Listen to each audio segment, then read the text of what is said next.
Now, this is a great story. New technology being developed to administer flu vaccines, which could put an end to the dreaded injections. But the potential significance of this technique goes much further than avoiding an uncomfortable jab. The new vaccination patches could make life-saving healthcare available for the first time for millions of people in the developing world. The patch has 100 microneedles on its surface, each of the needles just over 0.5 millimetre long.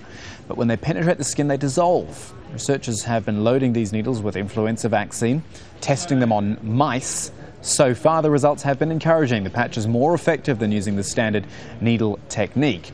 And as the tests go on, researchers hope people will eventually be able to vaccinate themselves. How's that? This will make the vaccines more accessible for those most at risk in poorer countries. And not just against flu we're talking here. Researchers hope the technology could one day be used to protect people from a range of other illnesses. Mark Prausnitz is a professor at the Georgia Institute of Technology.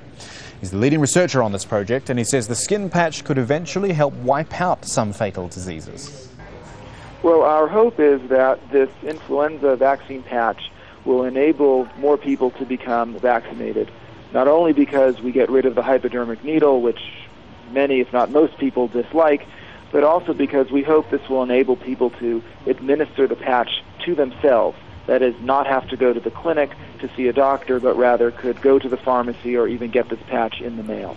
The skin on our bodies is a good barrier. Things don't normally absorb into the skin very well, and that's why a hypodermic needle has to be used.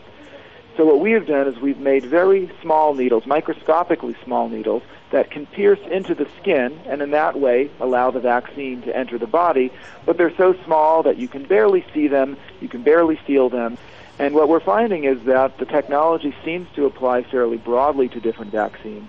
So we're optimistic that the flu vaccine will be the first of what could be many different vaccines given this way. One of our large interests is for the measles vaccine and the polio vaccine, both of which organizations like the World Health Organization are trying to eliminate from the world.